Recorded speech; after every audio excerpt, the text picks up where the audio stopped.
Good morning and welcome. Can we have some silence as we are now set to begin? He's telling to stop the music. Tell him to stop the music. The time is 11 o'clock.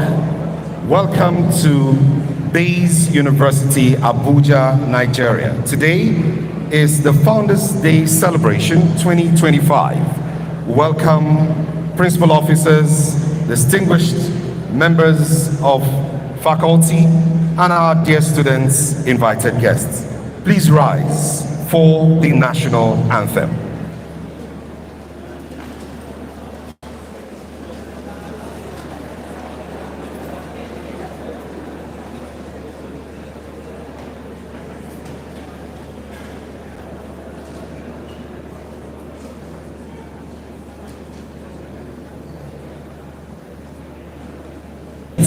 Of unity, raise the banner we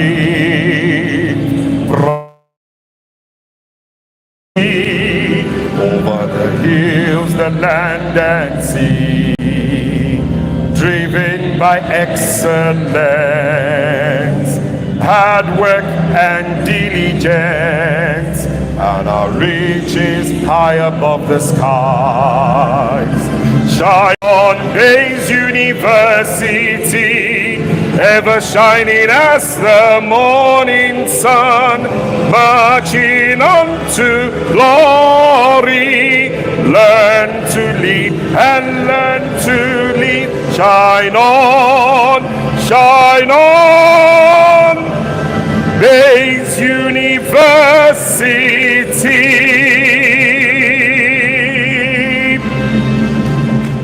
Thank you. Please be seated.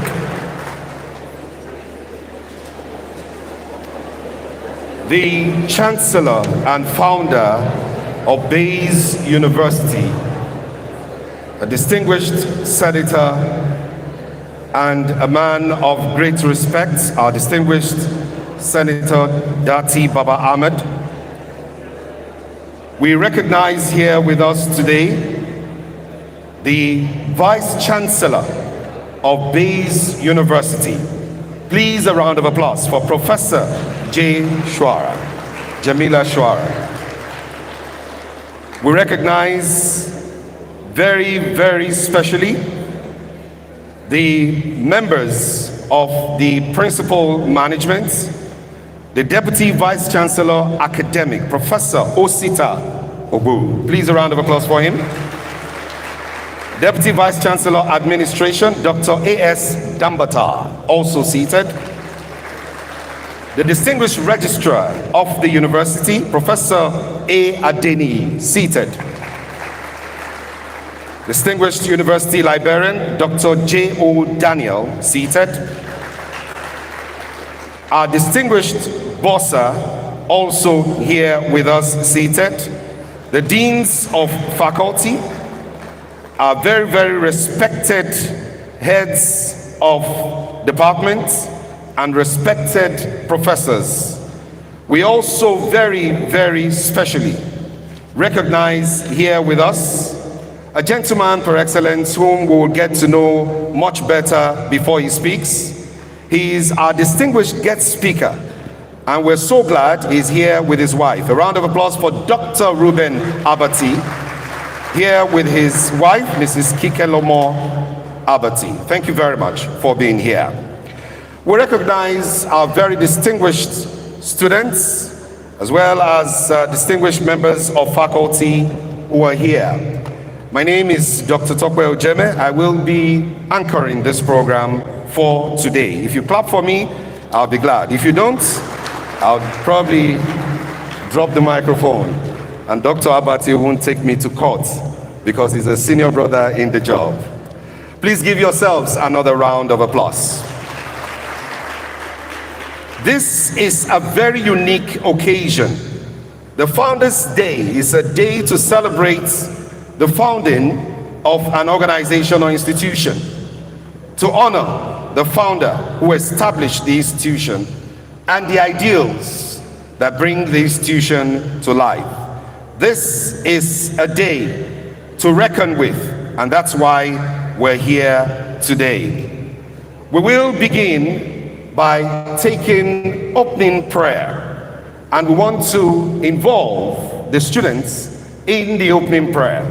So we'll request a volunteer to take the opening prayer for us in the Muslim fashion, and we'll also have a volunteer, a student for the Christian version. Can we have a volunteer student to take the opening prayer in the Muslim fashion? Please step forward, please step forward. Please give him a round of applause. Future leaders being raised here in Baze University.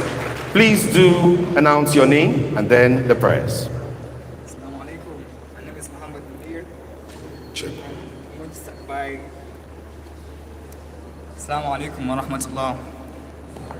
My name is Muhammad Munir, and I'm here to actually open this celebration by first giving all thanks to Allah Azza wa Jal. Bismillah ar-Rahman ar-Rahim. Alhamdulillahi Rabbil Alameen. Ar-Rahman ar-Rahim. Maliki yawmiddin. إياك نعبد وإياك نستعين اهدنا الصراط المستقيم صراط الذين أنعمت عليهم غير المغضوب عليهم ولا الضالين آمين. اللهم لك الحمد وإليك يرجع الأمر كله علانيته وسره. ربنا آتنا في الدنيا حسنة وفي الآخرة حسنة وقنا عذاب النار.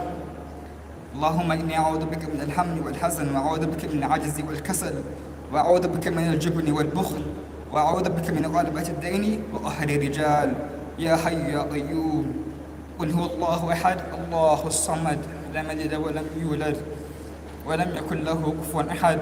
قل أعوذ برب الفلق من شر ما خلق ومن شر غاسق إذا وقب ومن شر النفاثات في العقد ومن شر حاسد إذا حسد.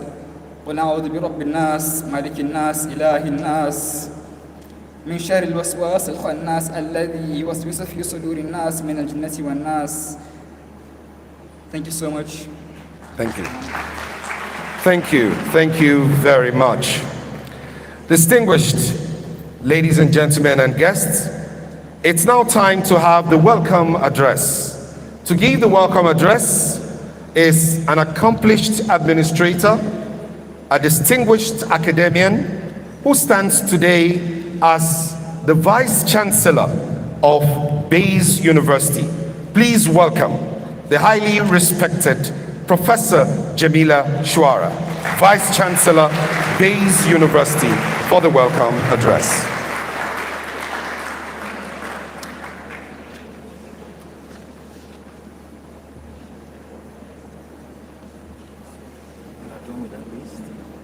Yes, I'm done. I'm not going to call everybody's name. It will waste a lot of time. Of Baze University, principal officers of the university, No.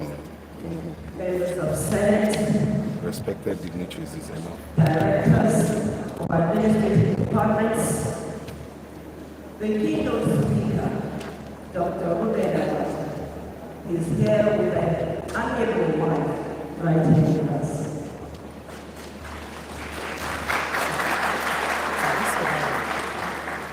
Respected faculty staff, Yes, immediately after and now, so we should stand over.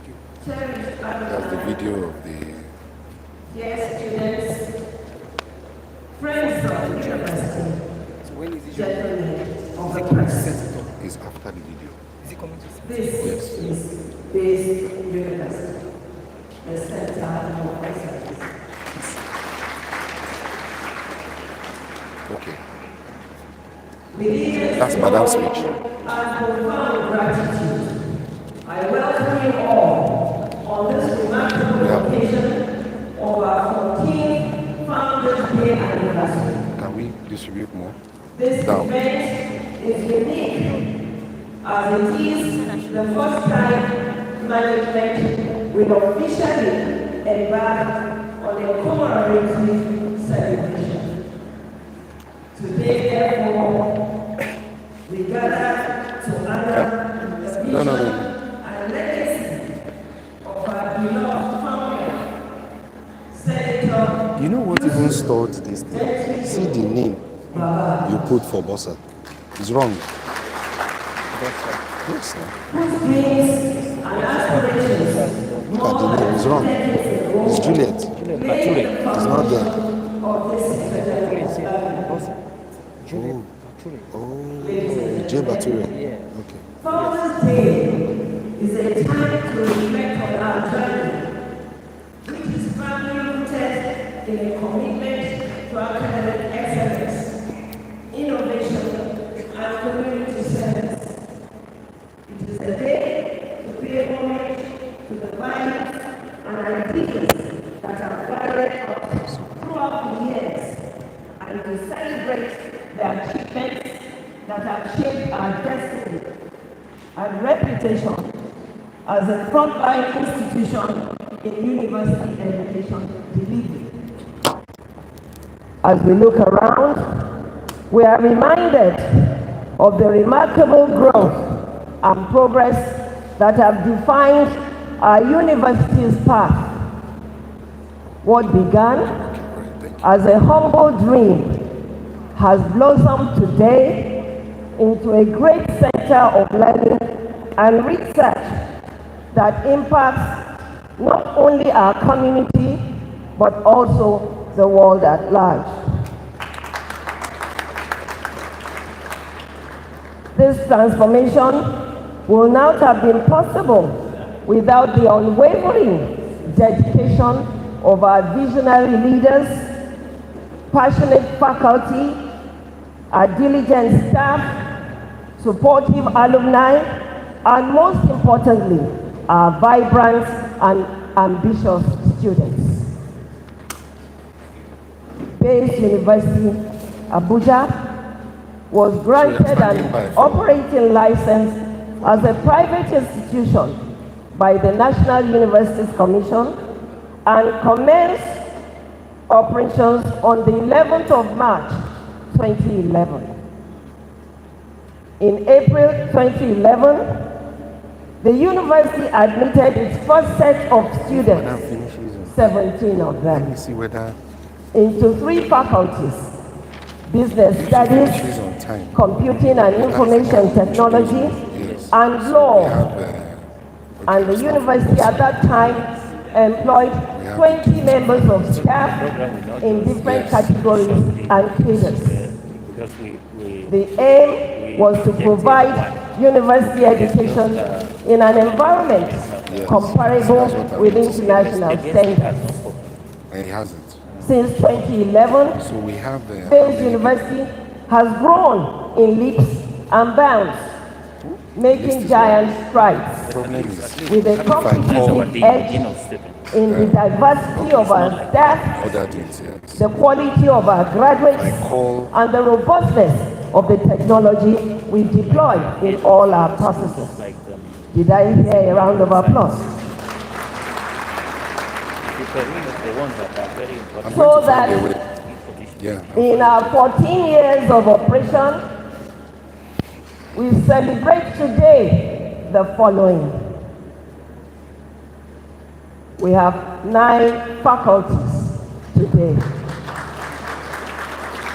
The Faculty of Management and Social Sciences, the Faculty of Law, the Faculty of Engineering, the Faculty of Environmental Sciences, the Faculty of Computing and Information Technology, the Faculty of Allied and Health Sciences, the Faculty of Basic Medical Sciences, the Faculty of Basic Clinical Sciences, and the Faculty of Clinical Sciences.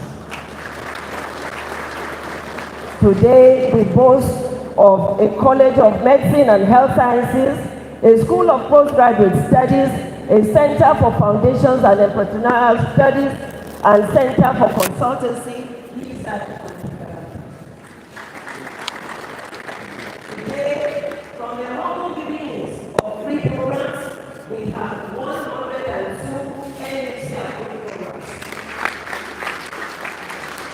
Today, from the humble beginning of 17 students, we have 6,987.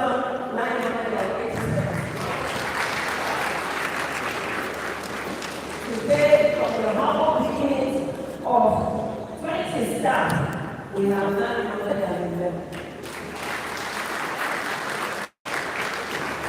Today, the programs that we have that have full professional accreditation are 9. Medicine, nursing, radiography, medical lab science, law, architecture, engineering, estate management, and quantity surveying. Today, the number of graduates from this institution is 3,300. Indeed, we have come a long way. Distinguished ladies and gentlemen, as we celebrate our robust growth, we are great in Nigeria is remarkable. And today, despite the numerous challenges along the way and the teething problems associated with growth, we all bear witness to his dreams. His legacy continues to inspire us to uphold the highest standards of integrity, scholarship, and service. As we forge ahead, let us keep alive the spirit of innovation, perseverance, and doggedness that our founder so passionately embodies.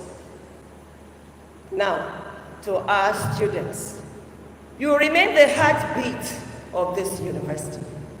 Did I hear you give a round of applause? Your curiosity, your determination, and accomplishments are the living legacy of our founder's dream.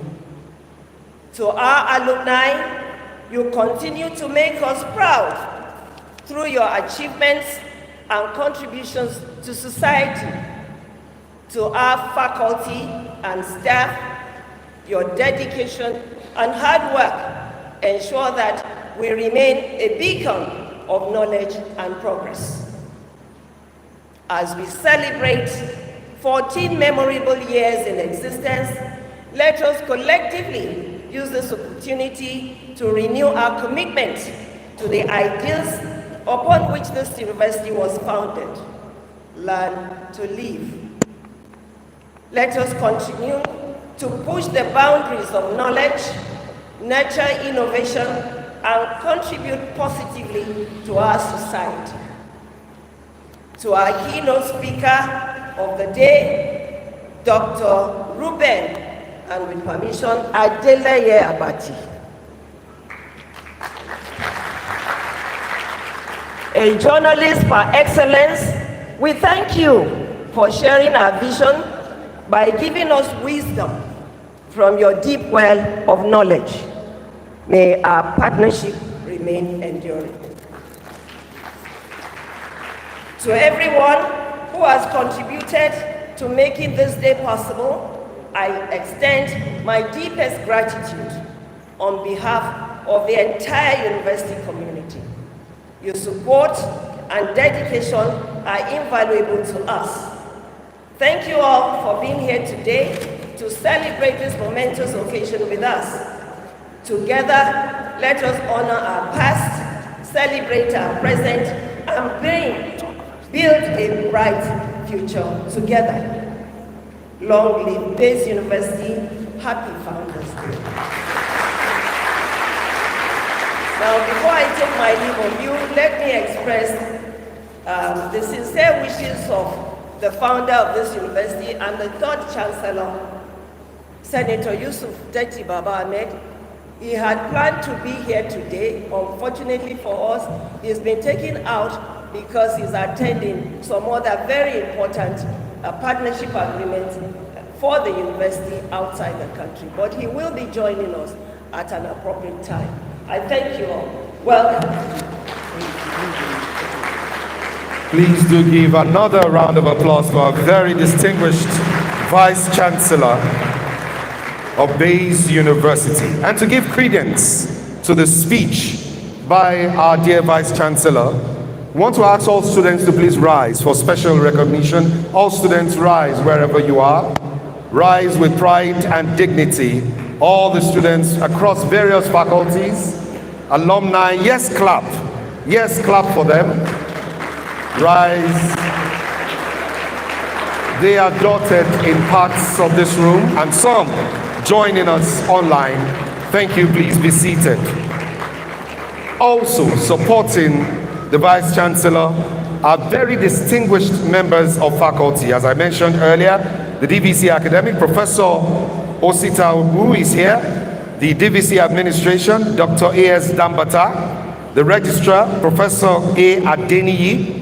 We have the university librarian, Dr. J. O. Daniel. We have the bursar, Mrs. Juliet Bature. She's here with us.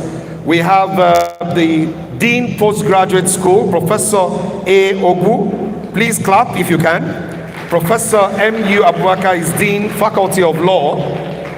Dr. J. Akubo is Dean, Faculty of Environmental Sciences. Dr. R. Okolo is Dean, Faculty of Basic Medical Sciences. Dr. Y.N. Andrew is Acting Dean, Faculty of Allied Health Sciences. Dr. S.A. Mohammed is Acting Dean, Basic Clinical Sciences. Dr. A. Rotimi is Acting Dean, Faculty of Engineering. Dr. N.A. Hussein is Acting Dean, Faculty of Clinical Sciences. We have our distinguished Dean of Student Affairs, Y.I. Siddiq, here with us. We have the Chief Security Officer, ACP GF Esele, retired. We have Director Consultancy Research and Development, Professor B. Muhammad, also here with us. We have Professor H.J. Amin, Director Academic Planning. We have A. Maman, our Distinguished Director, Center for Foundation, General Studies, Entrepreneurship, and Interdisciplinary Studies. We have Director, Central Services, Brigadier General A. Adonke, retired. We have our Special Advisor on Finance to the Pro-Chancellor, very distinguished U. Dalhatu, also here with us, seated. We have Deputy Registrar K. Adekeye, Council and Senate Secretariat. We have Acting Director IT, A. Al-Hassan. We have Professor I. Mohammed, Provost, College of Medicine and Health Sciences. Professor S.A. Abdullahi is Dean, Faculty of Management and Social Sciences. Professor S. Nigeria, Faculty of Law. Professor P.E. Onyekwe, Department of Management and Marketing. Department of Management and Marketing. Professor P. Ogedengbe, Department of Computing Science. Professor S. Shinkafi, Department of Life Sciences. Professor O.C. of the Public Health, Public Administration. Professor B.S. Department of Political Science and Public Administration. Professor E. Emmanuel, HOD Pharmacology. Professor D.A. Muazu, Department of Building. Professor C. Okafo, Head of Department, Political Science and Public Administration. Professor G.S. Karuri, Department of Psychology. Professor N.A. Indiyo, Department of Economics. Professor D.A. Muazu, Department of Building. Professor A. Sheu, Department of Economics. Professor A. Odebumi, Department of Psychology. Professor P.E. Onyeku, Department of Management and Marketing. Mrs. V.S. Taka, Head Student Support Unit, and M. Ibechi, Principal Sports Coach. If you want to clap, please do it very well. At a recent event where the foremost permanent secretaries of Nigeria attended right here in Baze University, they all agreed that Baze University indeed now stands out as the best university. Why? Somebody had a dream. The founder had a dream. Let's watch this video and know where this dream has come from.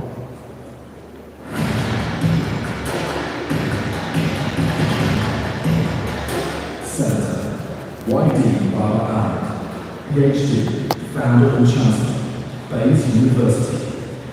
Your Excellencies, distinguished ladies and gentlemen, it is an honor to present a man of exceptional character, visionary leadership, and unwavering commitment to education, national development, and trustworthy change. Senator Yusuf Rati Baba Ahmed's distinguished journey, spanning education, entrepreneurship, and politics, reflects his profound dedication to Nigeria's progress. His far-reaching contributions to education, healthcare, and infrastructure exemplify his vision for a prosperous and sustainable Nigeria. As the founder of Baze Research and Data Services, BRDS, he has championed impactful research and data-driven solutions. His passion for accessible, high-quality education led to the establishment of Baze University in Abuja, a prestigious institution renowned for its academic excellence. Furthering his commitment to healthcare, he founded Baze University Hospital, a premium medical facility offering world-class services. His efforts in infrastructure development are evident through Baze Construction Limited, which plays a pivotal role in Nigeria's growth. In 2022, he expanded his educational mission by founding Baba Ahmed University in Kano, further strengthening his impact in northern Nigeria. Senator Data is a man of principle, resilience, and remarkable dedication. His relentless pursuit of excellence, even in the face of challenges, serves as an inspiration to many. A leader of extraordinary resolve, he works tirelessly, often making personal sacrifices to advance his mission. A beacon of hope for a new generation, he continues to champion economic prosperity, social inclusion, and political stability in Nigeria and beyond. Your Excellencies, distinguished ladies and gentlemen, please join me in celebrating distinguished Senator Yusuf Dati Baba Ahmed, PhD, founder and chancellor of Baze University.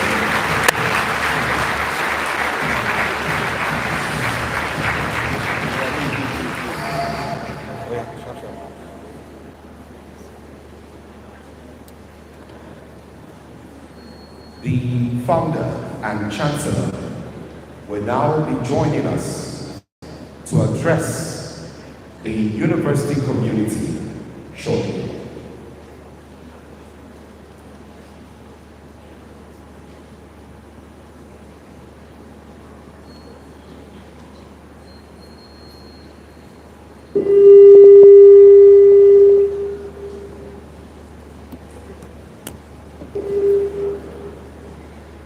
We now welcome the founder and chancellor of Baze University, Abuja, Nigeria.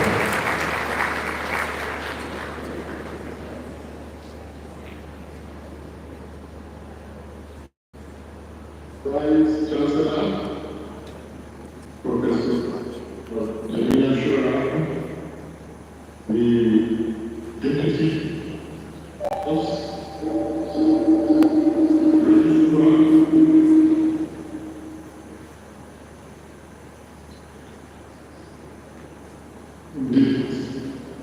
distinguished guests, have students and alumni.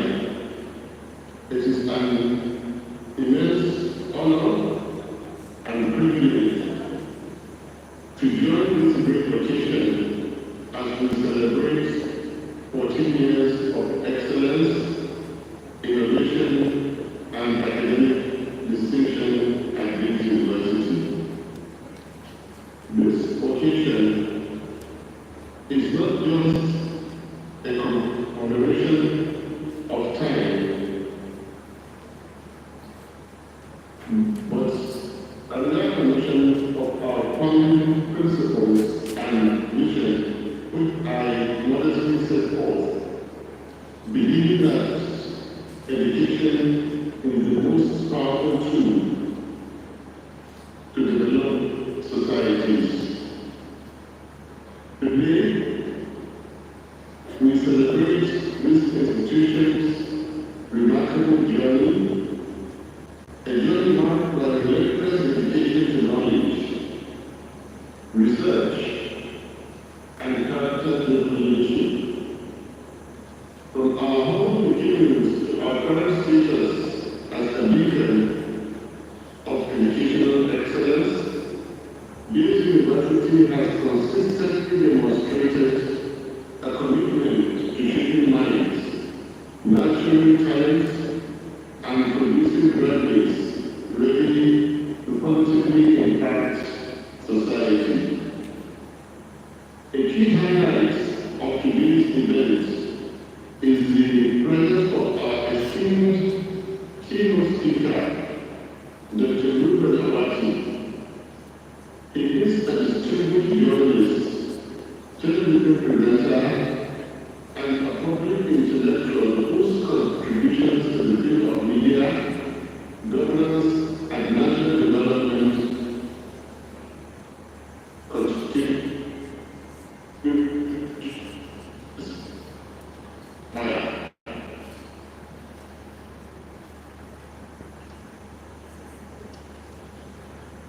he said, "It's the virus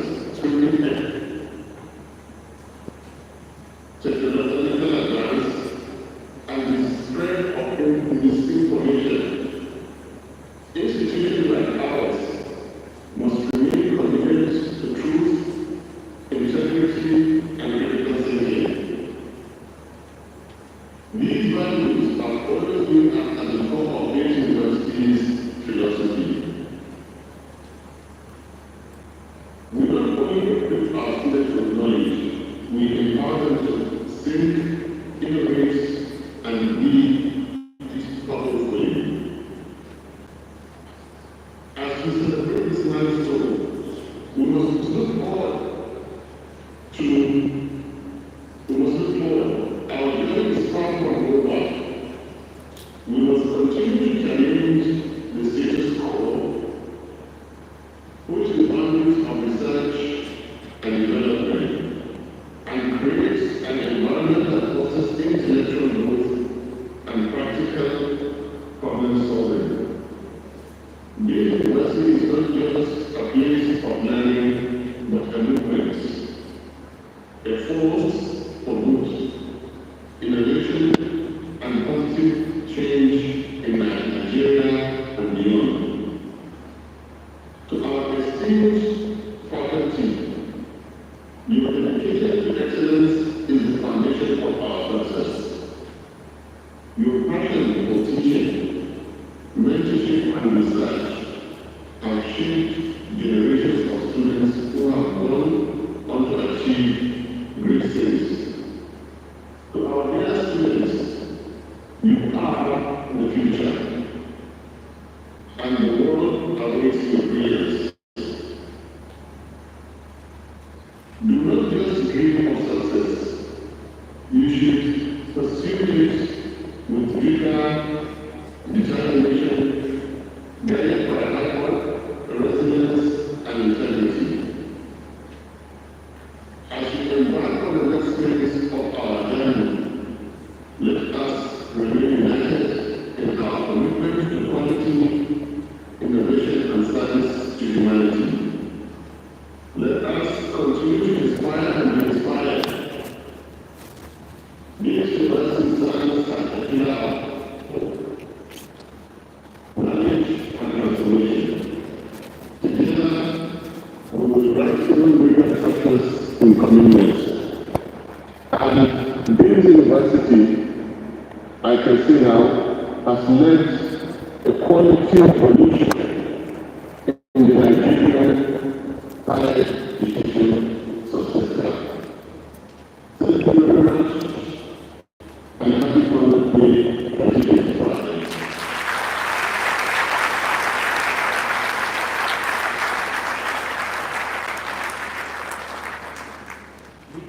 Please do give another round of applause to our great founder.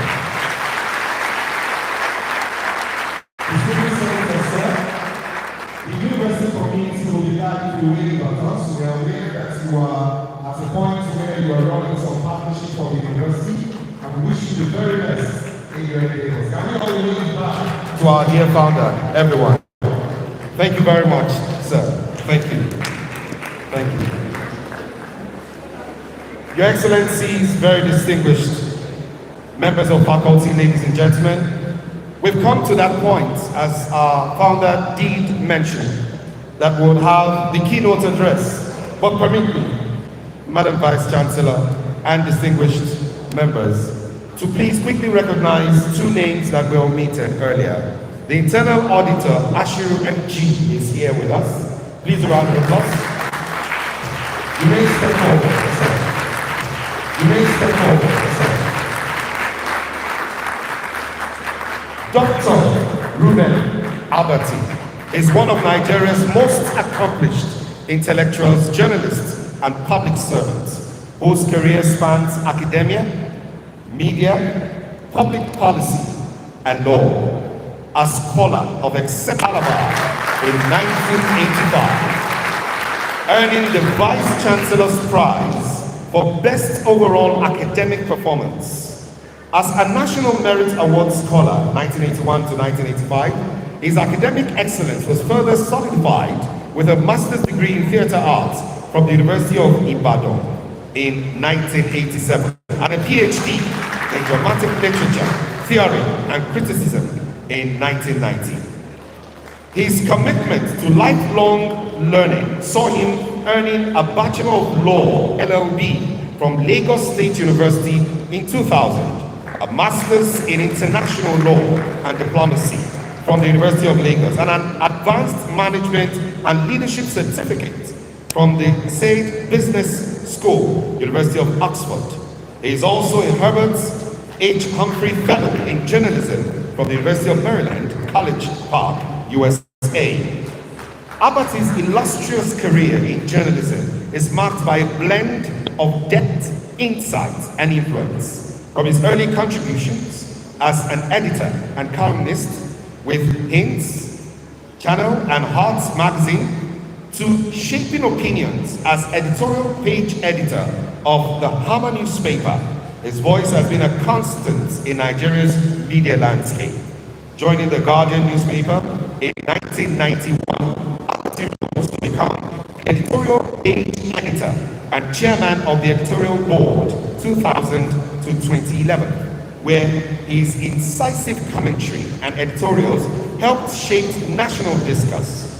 Now, beyond journalism, Abati served with distinction as a member of the Governing Council of Olabisi Onabanjo University 2003 to 2007, and was a pioneer member of the Lagos State Security Trust Fund 2007 to 2011. His foray into public service reached his zenith in 2011 when he was appointed Special Advisor on Media and Publicity to President Goodluck Jonathan, navigating the complex terrain of governmental communication with dexterity and professionalism to the admiration of all. In 2019, he extended his service ambitions into politics as a deputy gubernatorial candidate in Ogun State. Abati is a prolific writer, a thought leader. He has authored, edited, and contributed to books, peer-reviewed journals, and monographs on pressing national issues. His weekly column, Tuesday with Reuben Abati, in This Day newspaper, continues to offer readers sharp, thought-provoking analysis, and indeed analysis you do not want to misread him. He also anchors flagship programs on Arise Television, including The Morning Show and This Day Live on Sunday, and hosts City Talks with Reuben Abati on CT 105.1 FM, further amplifying his influential voice in media and public discourse. His academic and professional impact is reinforced by his affiliations: Honorary Fellow of the Nigerian Academy of Letters, Associate Fellow of the Nigerian Institute of Internal Affairs, NIIA, Fellow of the Nigerian Institute of Management, NIM, and Fellow of the Nigerian Guild of Editors.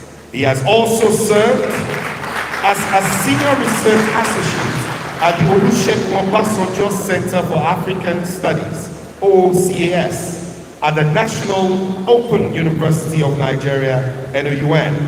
Additionally, he contributes to Shaping Future Minds as a member of the advisory board of the Bridge House College, a premier sixth form institution in Nigeria. Distinguished members of the university community and guests, Dr. Abati's career is decorated with numerous awards and recognitions, including the prestigious Fletcher Challenge Commonwealth Prize for opinion writing, attesting to his global influence and journalistic excellence. If you want to clap, do it very well. In every sphere he touches, academia, media, public service, and law, Reuben Abati exemplifies intellect, integrity, and impact, making him one of Nigeria's most respected voices in contemporary discourse. It is this gentleman we have today as keynote speaker. As I present, he walks towards the microphone, the very distinguished Dr. Reuben Abati, our distinguished keynote speaker on this day, Founders Day, this special day. You're welcome, sir. Thank you very much. The Chancellor and founder of Baze University, Senator Yusuf Dati Baba Ahmed, the Vice Chancellor, Deputy Vice Chancellors, and me, and academics, deans of faculties, provosts of colleges, Senate and congregation, students of this university, distinguished ladies and gentlemen, and members of the press. It is with great pleasure and a sense of gratitude that I stand before you today to deliver the 14th anniversary and first Founders Day lecture of your esteemed university. This university here in Abuja, established in 2011 and accredited on March 7th the same year, your university has grown to be one of the major citadels for the production of manpower for the socio-political and economic space and the nurturing of human capacity in various fields of human endeavor. With not just a notable list of alumni, it has since had 11 convocation ceremonies and produced galleries. Your products are making their mark in the world of endeavor, building an identity, a brand, and a noteworthy record of achievement. This university is today a thriving community.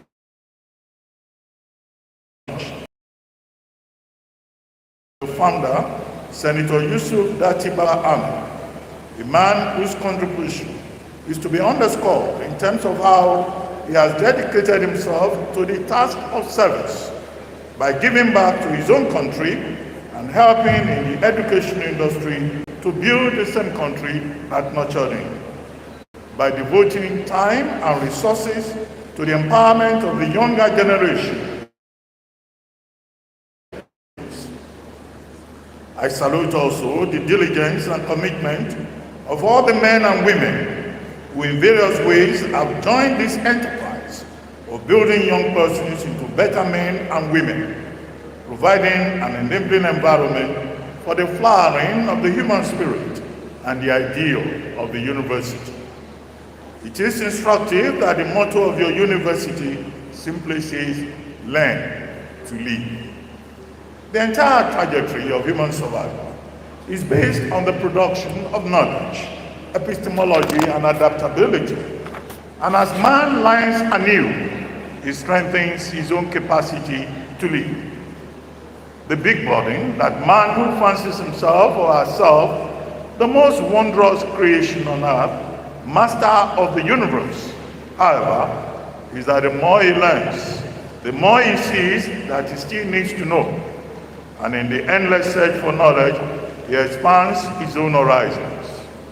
Man, inexorably, realizes that he's not the wonderful creature that he thinks he is, but a gnat, a small part of the cosmos, a dot in God's design, a work in motion, who needs to adapt and innovate, reinvent himself to remain alive and relevant in the larger canvas of things.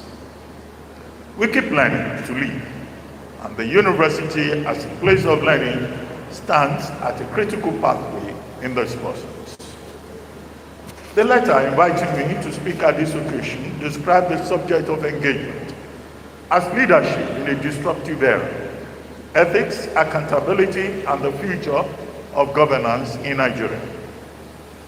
Who is disrupting leadership in Nigeria? How? What can we do about it within the context of ethics, accountability, and good governance? Nigeria gained independence from British colonial rule on October 1, 1960, marking 65 years in October this year. Whereas it is usual practice in certain cultures, even among intellectuals, to argue that British colonialism is responsible for whatever disruptions or woes that may have been experienced in post-colonial Nigeria for the reason that the emergent independent state was structured to fail. A ready counter-argument is that 60 years would seem to be a long enough period for any country to find its feet. Long enough for Africans, nay Nigerians, to stop blaming the colonial outsider. How did Nigeria, once described as the giant of Africa, on which the hope of the continent rested, end up as a crippled giant? Or as a giant with the feet of clay? Or the house that has fallen, as Kamaya would say? When Nigeria became independent in 1960, it was much fashionable to compare it with countries like Malaysia, which became independent 3 years earlier in 1957, South Korea and Singapore. But 60 years later, while Nigeria is still a frontier market with a population growth rate that far outstrips the country's GDP per capita and a much lower placement on the global competitive index, 66th out of 67 countries ranked in terms of economic performance in 2024. The extant literature on African countries, peoples, and institutions have traditionally been focused on the problems, what caused them. And in Nigeria's case, this could be, we have been told, prebendalism. That's Richard Joseph. The squandering of riches, 1984.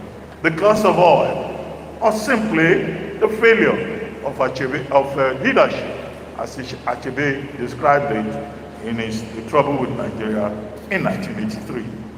But perhaps a closer interrogation of the roots of the decline, from promise to failure in terms of leadership culture, the fault lines that have brought the people so much agony and chaos within the landscape, as well as immediate contemporary challenges, will be a preliminary step towards the construction and definition of options for renewal. It will be useful to focus on the disruption and the centrality of ethics and accountability in this regard. Ethical and accountable leadership is umbilically linked to a country's level of development. Vice Chancellor, this said, please permit the speaker to propose as follows to it. Nigeria, like many developing nations, faces a complex governance landscape marked by continuous disruptions which affect its progress, the well-being of its people, and its overall level of growth and development. The clearest indication is that political instability, economic fluctuations, security challenges, technological advancements, and evolving social dynamics have created an environment that demands adaptive and ethical leadership, which is for the most part lacking, creating much alienation between the people and those who lead them. In such a context, for corrective purposes, governance requires resilience, foresight, and integrity to address emerging crises while maintaining public trust. This lecture explores the crucial role of leadership in navigating Nigeria's governance challenges, emphasizing ethics and accountability as fundamental pillars for sustainable development. Disruption in Nigeria's governance, and this is the context of our argument, stems from multiple interrelated factors that challenge the conventional leadership model. Political instability, often manifested in electoral violence, policy inconsistencies, and weak institutions, undermines democratic consolidation. The country's economic uncertainty, driven by fluctuating global oil prices, inflation, and exchange rate instability, has profound implications for governance and national development. Security threats such as insurgency, banditry, kidnapping, and cybercrime exacerbate governance challenges, eroding public confidence in the state's ability to protect lives and property. Technological shifts further complicate the governance landscape. While digital transformation has created opportunities for improved service delivery and citizen engagement, it has also introduced challenges such as misinformation, cyber attacks, and data breaches. Additionally, evolving social structures, particularly the rise of youth activism and advocacy for inclusive governance, demand a leadership approach that is transparent, accountable, and responsive to the needs of the people. The convergence of these factors necessitates a leadership paradigm that embraces ethical values and prioritizes accountability in public administration.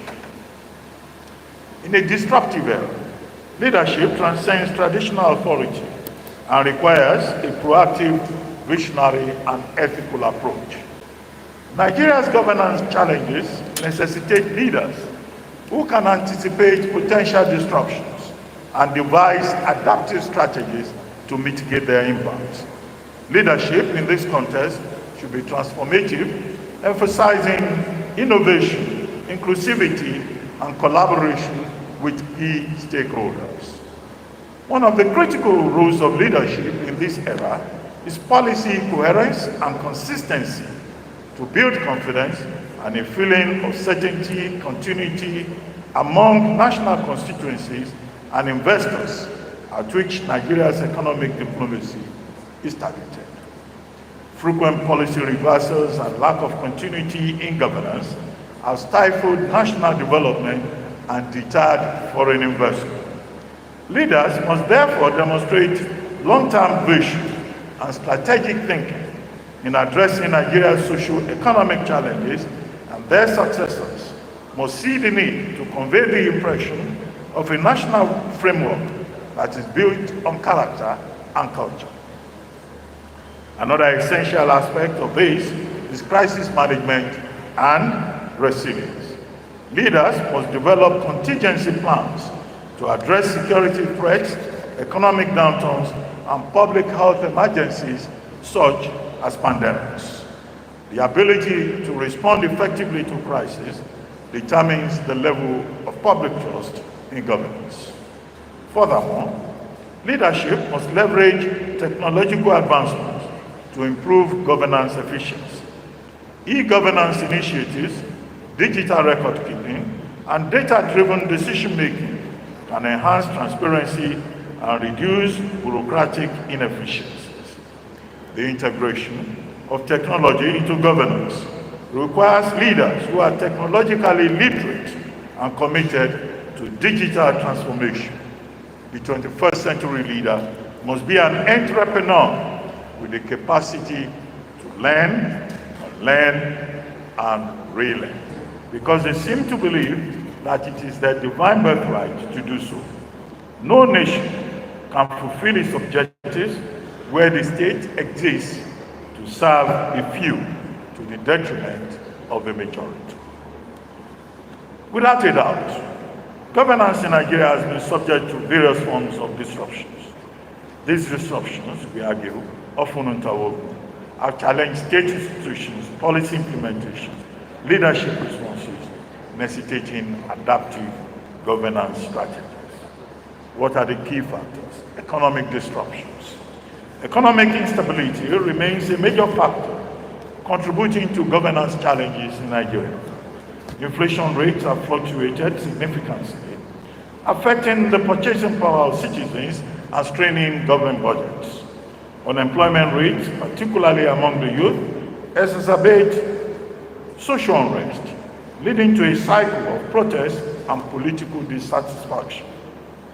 The removal of the fuel subsidy in 2023 aimed at reducing hardship, at reducing government expenditure, triggered widespread economic hardship, increasing transportation and food costs, and leading to heightened public discontent.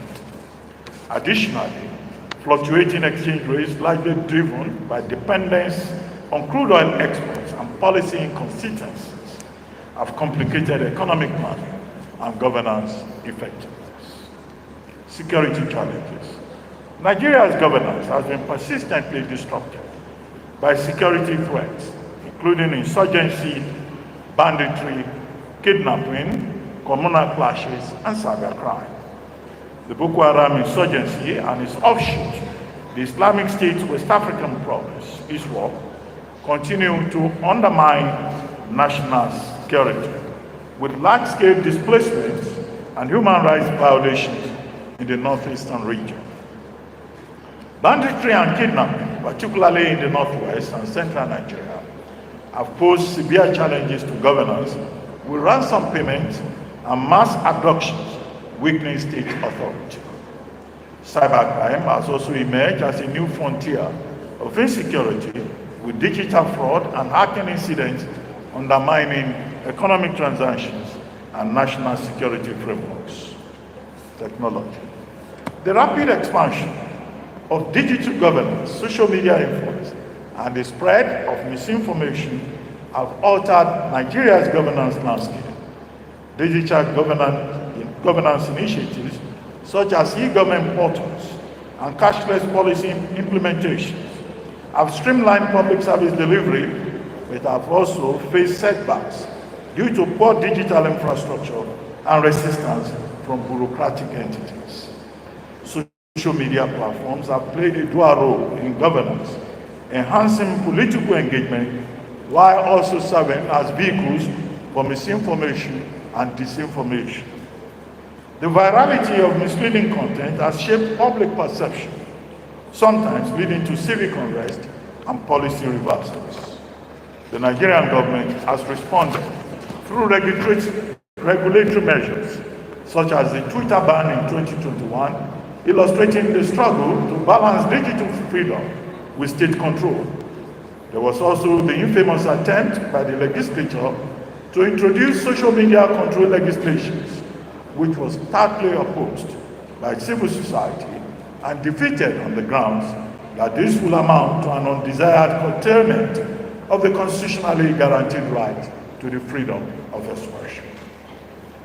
Socio-political appeals, youth activism and movements such as EndSARS have demonstrated the evolving nature of governance disruptions in Nigeria. The hashtag EndSARS protests of October 20 were a landmark movement against police brutality, signaling widespread dissatisfaction with governance, failures in addressing human rights violations. The protests highlighted issues related to election integrity, as young Nigerians demanded transparency and accountability in electoral processes. Judicial independence has also been a contentious issue, with concerns over executive influence in court rulings affecting public confidence in the rule of law. Several administrations have responded differently to governance disruptions in Nigeria. The Buhari administration, 2015 to 2023, faced economic disruptions through policies such as the Economic Recovery and Growth Plan. But these measures were often criticized for poor implementation and inconsistent fiscal policies. In response to security challenges, the administration deployed military interventions and sought regional cooperation through the multinational Joint Task Force, though the persistence of insurgencies highlighted the limitations of military-centric approaches. Technological disruptions prompted regulatory responses, such as the suspension, as we noted earlier, of Twitter in 2021, and efforts to implement digital identification systems like the National Identity Number. However, the restrictive nature of digital regulations was met with international criticism for suppressing freedom of expression. The hashtag #EndSARS protest tested the government's ability to handle youth-led activism and the state's response, ranging from dialogue to violent crackdowns, exposed governance weaknesses in addressing civic grievances. Governance in Nigeria continues to be shaped by these disruptions: economic instability, security threats, technological shifts, and social-political upheavals, which challenge traditional governance models, necessitating more adaptive, transparent, and participatory approaches. Effective leadership responses require a balance between regulatory oversight and inclusive governance, ensuring resilience in the face of persistent disruptions. Ethics and leadership are fundamental, we repeat, to the stability and development of any society. In Nigeria, both the public and private sectors have been plagued by ethical challenges that have undermined governance, economic progress, and public trust. Leadership, when grounded in ethical principles, fosters transparency, accountability, and sustainable development. However, Nigeria has experienced recurring ethical failures that have significantly hindered its growth. Nigeria's governance landscape has been marked by corruption, nepotism, a lack of meritocracy. Corruption remains one of the most pervasive ethical challenges affecting nearly every sector. Reports from Transparency International consistently rank Nigeria among the most corrupt nations, highlighting issues such as embezzlement, bribery, and misuse of public funds. Nepotism, among another major concern, distorts the efficiency of both public and private institutions. Leaders frequently appoint family members, friends, or ethnic affiliates to critical positions, often at the expense of more qualified candidates. This practice has resulted in inefficiency, incompetence, and a culture of mediocrity within governance structures. The lack of meritocracy has weakened institutions by prioritizing political loyalty over competence. Many public appointments and contract awards are based on favoritism rather than qualifications or track records, leading to policy failures and abandoned projects. The consequences of this are evident in underdeveloped infrastructure, poor service delivery, and a general lack of accountability. The role of personal integrity. Personal integrity is a critical attribute of effective leadership, particularly in a society where corruption is endemic. Ethical leaders are defined by their commitment to honesty, transparency, and accountability. Nigeria has witnessed a few leaders who have demonstrated strong ethical principles, providing examples of integrity-driven leadership.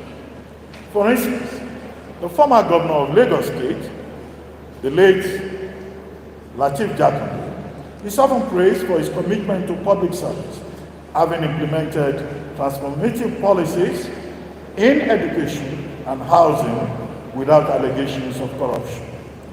Another example is the late Dr. Dora Akunyili, who, as the Director General of the National Agency for Food and Drug Administration and Control, NAFDAC, waged a relentless battle against counterfeit drugs despite threats to her life. Leaders like this have shown that ethical governance is possible in Nigeria. Their actions contrast sharply with the prevailing norms of corruption and self-interest, proving that leadership based on personal integrity can yield positive, long-abandoned projects. The country has lost billions of naira to infrastructure projects that remain incomplete due to mismanagement, corruption, and contract inflation. These abandoned projects include roads, hospitals, and schools that, if completed, will have improved the quality of life for millions of Nigerians. Another significant consequence is policy reverses and a lack of continuity in governance. Successive governments often discard the policies and initiatives of their predecessors, not based on inefficiency, but rather as a means of political sport setting. This lack of policy consistency disrupts long-term development plans and leads to a wastage of resources. Additionally, the erosion of public trust in institutions remains a key outcome of unethical leadership. When leaders engage in corrupt practices without accountability, citizens lose faith in governance structures, leading to widespread apathy and non-participation in civic duties. It is reported, for example, that about 1 trillion in cash and assets were recovered by the Economic and Financial Crimes Commission, EFCC, in 2024, marking the biggest haul in proceeds of crime recovery by the anti-graft agency since its inception in 2003. Now, what strategies can be adopted to promote ethical leadership in Nigeria? Deliberate and structured interventions are necessary. One crucial strategy is strengthening institutional frameworks for accountability. Anti-corruption agencies like the Economic and Financial Crimes Commission, EFCC, and the Independent Corrupt Practices and Other Related Offences Commission must be given greater autonomy and resources to investigate and prosecute corruption cases without political interference. Another strategy is the integration of ethics in education into Nigeria's leadership and governance training. Ethical leadership training should be mandatory for public officials, and integrity-based curriculum reforms should be introduced at all educational levels. Such measures will help cultivate a new generation of leaders who prioritize ethical considerations in decision-making. Moreover, adopting and enforcing transparency mechanisms, such as open government initiatives, can significantly reduce unethical practices. Countries with strong transparency laws have recorded lower corruption rates and improved governance outcomes. Nigeria can benefit from implementing digital tracking systems for public funds and citizen-led monitoring of government projects. Also, promoting a culture of whistleblowing can help uncover unethical activities. However, for this to be effective, Nigeria must implement stronger legal protections for whistleblowers to prevent victimization and retaliation. Ultimately, ethical leadership is indispensable for Nigeria's progress. Without strong ethical foundations, the cycle of corruption, inefficiency, and underdevelopment will persist.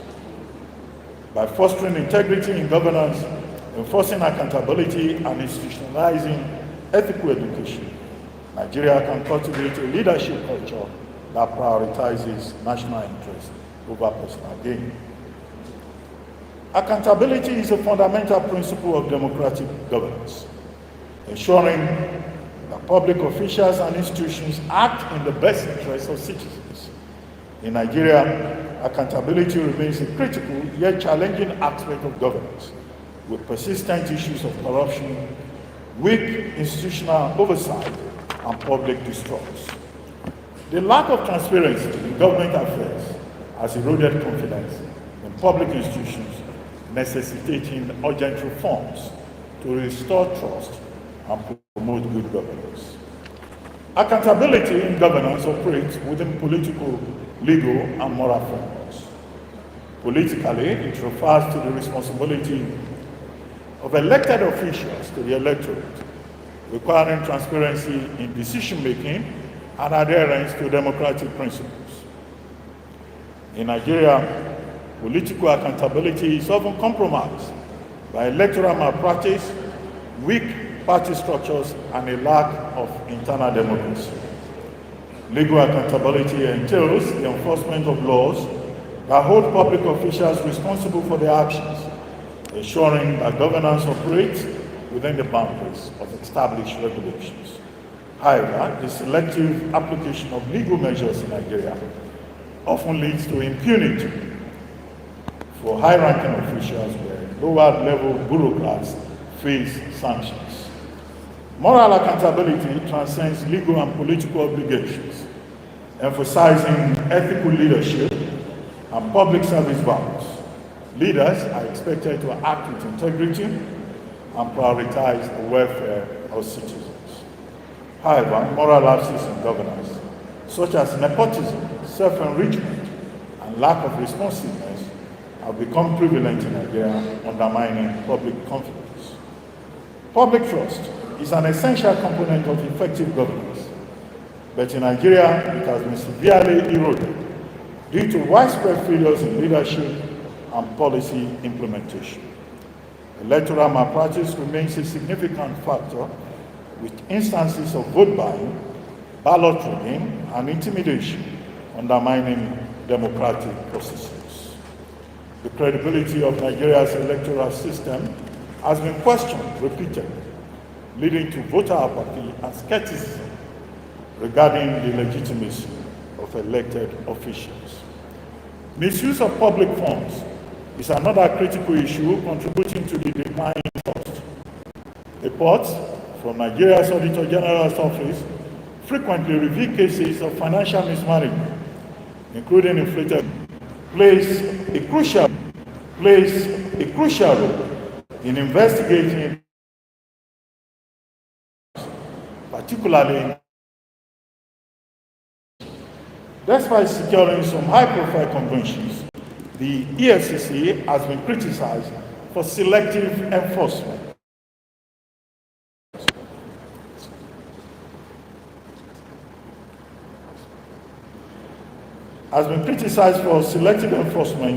Often targeting opposition figures while overlooking infractions by government allies.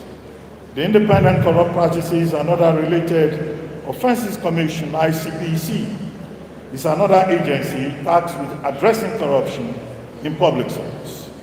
Unlike the EFCC, the ICPC focuses on preventive measures and public sector reforms, but its effectiveness has been hampered by political interference and resource constraints.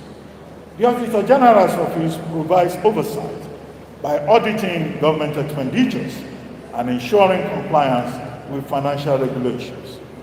However, its reports often lack enforcement power, as many audit findings are not acted upon by relevant authorities. Civil society organizations and the media serve as watchdogs, holding government officials accountable through investigative journalism and public advocacy. The role of media outlets such as Premium Times and The Cable has been instrumental in exposing corruption scandals, while CSOs like Budget and Serap have pushed for greater transparency in budgetary allocations and public spending. Framework. One success story is the exposure and prosecution of a former state governor, James Ibori of Delta State, who was convicted of corruption after investigations revealed his illegal accumulation of wealth. His case highlighted the effectiveness of international collaboration in combating corruption, as he was eventually prosecuted in the United Kingdom despite evading justice in Nigeria. On the other hand, numerous cases exemplify failures in accountability. The 2012 West subsidy scandal, in which government officials and private entities defrauded the nation of billions of naira, remains a prominent example of impunity. Despite extensive investigations, only a few individuals faced prosecution, and the lack of systemic reforms meant that similar fraudulent practices persisted in subsequent years. To enhance accountability in governance, comprehensive public sector reforms are required. Strengthening the independence of anti-corruption such as the EFCC and ICPC will reduce political interference and improve their effectiveness in investigating and prosecuting corrupt officials. Implementing stricter legal frameworks and ensuring the enforcement of audit recommendations will promote financial transparency. Citizen engagement is another critical strategy. When the public actively participates in governance through mechanisms such as town hall meetings, public hearings, and digital platforms, leaders are compelled to be more accountable. Social audits with civil society groups independently as powerful tools for ensuring transparency. Furthermore, leveraging technology for accountability can significantly reduce corruption. Digital governance initiatives such as the Treasury Single Account (TSA) and open budget portals shown promise in minimizing financial leakages and improving oversight. Expanding these digital tools,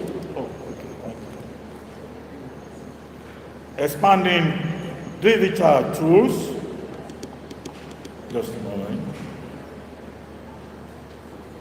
across all government sectors will enhance transparency and public trust. Restoring public confidence in governance requires a concerted effort from institutions, civil society, and citizens. Strengthening legal frameworks, ensuring institutional independence, and fostering a culture of ethical leadership will be crucial in building a governance system that prioritizes accountability and public interest. Nigeria's governance landscape is undergoing rapid transformation due to technological advancements, socio-political changes, and global disruptions. The emergence of new leadership models, the integration of technology in governance, and the need for institutional reforms are reshaping the future. To navigate this evolving landscape, Nigeria must adopt adaptive, transformational, and inclusive leadership approaches, leverage technology, and invest in capacity building initiatives that prepare future leaders for unforeseen challenges. Now, I'll begin to conclude now. Leadership in Nigeria must evolve to address the complexity proposed by FS, emphasizing the ability of leaders to respond to changing circumstances, particularly in unstable environments. Given Nigeria's history of political instability, economic volatility, and social unrest, adaptive leadership is essential for ensuring resilience in governance. Leaders must possess problem-solving skills, be open to innovation, and engage in continuous learning to navigate disruptive changes effectively. Transformational leadership, first conceptualized by Baze, focuses on inspiring and motivating citizens toward national development. In Nigeria, transformational leadership is crucial in fostering trust between the government and the populace, particularly in a society where skepticism toward public officials is prevalent. Leaders who exhibit integrity, vision, and a commitment to the public good can drive national progress and reform inefficient governance structures. Inclusive leadership ensures that governance represents diverse interests, particularly marginalized groups such as women, youth, and ethnic minorities. Nigeria's democratic institutions have often been criticized for their lack of inclusivity, leading to governance decisions that do not adequately reflect the needs of the entire populace. By embracing inclusive leadership, Nigeria can harness the talents of its diverse population, leading to more equitable policies and a stronger democracy. Technology is a critical driver of governance transformation. The rise of e-governance has enhanced service delivery, increased transparency, and improved citizen engagement. The adoption of digital platforms for tax collection, business registration, and social services has reduced bureaucratic inefficiencies and minimized corruption. The Nigerian government's implementation of the Treasury Single Account and Integrated Payroll and Personnel Information System, IPS, exemplifies how technology can enhance fiscal accountability. However, challenges such as digital exclusion and cyber threats must be addressed to maximize the benefits of e-governance. Artificial intelligence is emerging as a tool for policy implementation, particularly in data analysis and decision-making processes.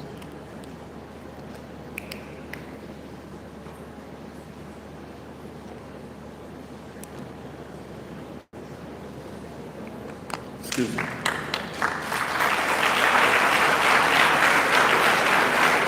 Thank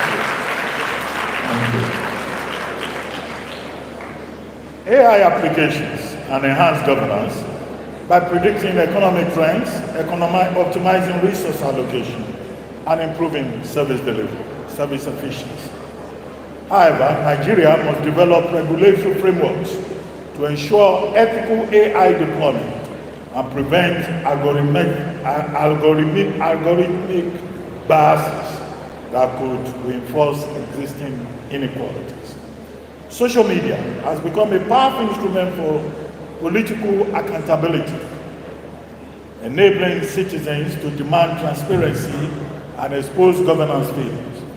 Platforms such as Twitter, Facebook, and WhatsApp played a significant role in the #EndSARS movement, highlighting police brutality and prompting government responses.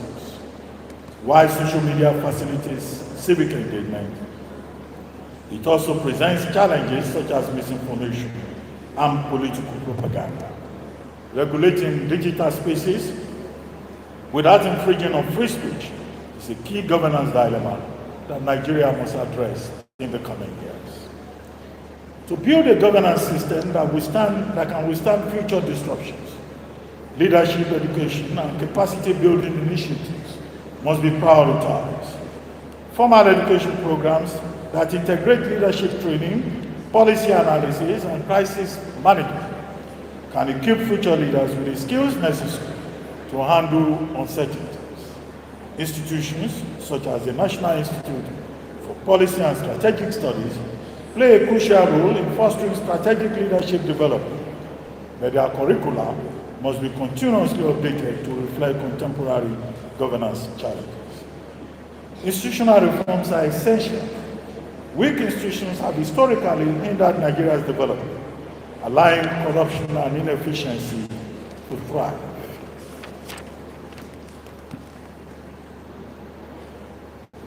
Strengthening judicial independence, enhancing legislative oversight, and decentralizing governance structures can improve accountability and responsiveness. The implementation of performance-based evaluations for public officials can further ensure that governance outcomes align with national development goals. The inclusion of youth and women in leadership is critical for sustainable governance. Nigeria's democratic composition is predominantly youthful, with over 60% of its population under the age of 30. However, young people remain underrepresented in decision-making processes. The Not Too Young to Run Act, passed in 2018, was a step toward youth political inclusion, but systemic barriers such as high political entry costs and party structures still limit their participation. Similarly, women's representation in women politics remains low, with only a few holding key leadership positions. Addressing cultural and structural barriers to gender inclusion will strengthen governance by ensuring diverse perspectives in policy making. The future of governance in Nigeria is shaped by the dynamic interplay of leadership models, technological advancements, and institutional reforms.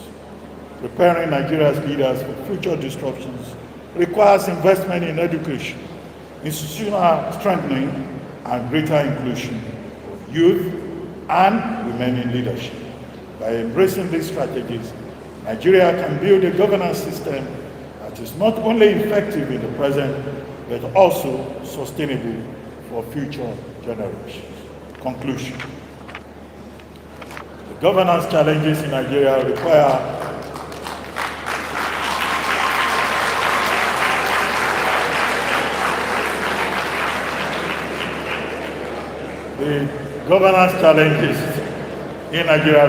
urgent and comprehensive action from policymakers, political leaders, civil servants, and the general public.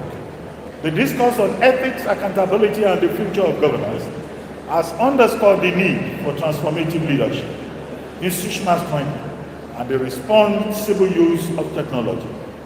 As Nigeria navigates an increasingly complex and disruptive era, the imperative of ethical leadership and sustained accountability cannot be overstated.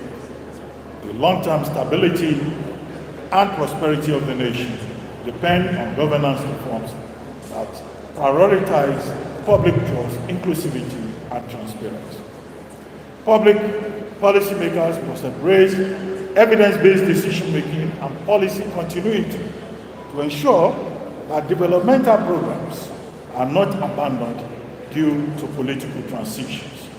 Policy frameworks should be aligned with long-term national development goals, while legislative processes must incorporate public participation to ensure that governance reflects the needs of citizens. Political leaders must exemplify integrity, placing national interests above personal or party interests. Ethical leadership fosters trust and legitimacy, which are essential for national stability and socio-economic growth. The public, as stakeholders in governance, must also engage in civic participation through voting, advocacy, and social audits to hold leaders accountable and demand ethical governance. The public must speak up and speak out in holding leaders accountable. Ethical leadership is not a matter of discretion, it is a categorical imperative. In the 2020 #EndSARS protest, Nigerians witnessed the Sorosoke phenomenon, organized and operationalized mainly by Nigerian youths. Their demands may not have been met, but the protest was a major historical marker in the relationship between the youths and the Nigerian government. I'll jump quickly now as I summarize. Ethical leadership goes beyond compliance with legal requirements. It demands a culture of transparency, responsibility, and moral courage in decision making. Without sustained accountability mechanisms, governance failures will continue to impede national progress. Public trust, once eroded, is difficult to restore, making it imperative that governance institutions function with consistency, fairness, and openness. Institutional reforms must prioritize judicial independence, legislative oversight, and accountability, strengthening anti-corruption agencies through increased funding and operational autonomy will enhance their effectiveness. Leadership education and continuous professional leadership for public officials are essential. Citizen engagement is a crucial pillar. Nigeria's governance future depends on a collective commitment to ethical leadership, institutional resilience, and citizen-driven accountability. The time for reform is now. The failure to act decisively will deepen governance crisis, while proactive measures will secure national progress and prosperity for future generations. The responsibility for change is shared among policymakers, political leaders, civil servants, and the people. Only through a unified and sustained effort can Nigeria build a governance system that is transparent, inclusive, and responsive to the needs of its citizens. And here, a final question. Where will these new leaders come from? Certainly, not from outer space, but from within the ranks of the population. Nigeria's leadership recruitment process is therefore critical. The reform that is sought must ensure that the leadership recruitment process is governed by the principles of meritocracy, proven ability, and not godfatherism or a sense of entitlement. The pathology of power in Nigeria must be replaced by a commitment to service if democracy must serve the people's purpose. The casual and accustomed classification of bearers who only need a job to be able to live. I thank you all for listening.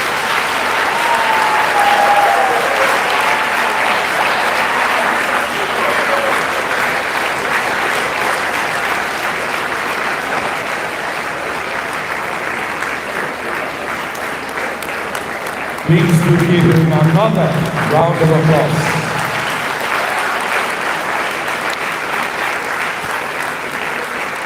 Thank you. Thank you. And another special and intentional recognition of the wife of Dr. Abati, Mrs. Abati. She's seated right here. Please rise for recognition, madam.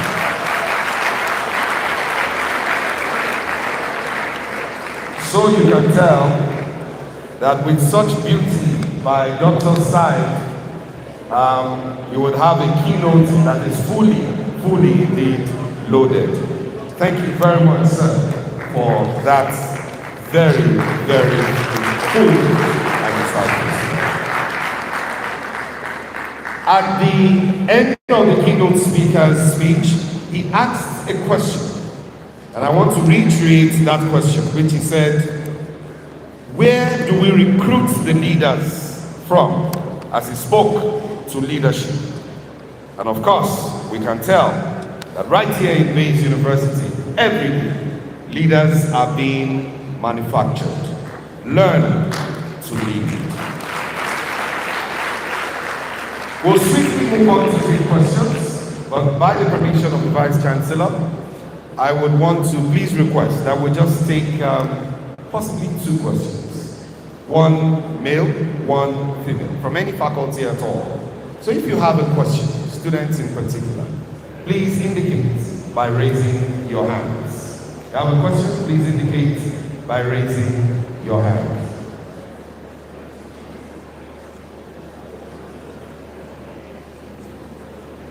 Please raise your hand. Okay, please rise and step forward, sir. Student? Okay, that's the SRC president. Please step forward. Any other? A female?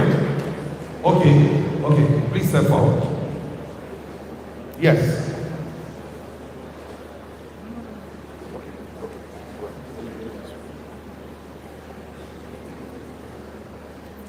Please come this way so that you address and the cameras can capture it. Here, just here. Yes, go ahead. Your name, faculty, and then.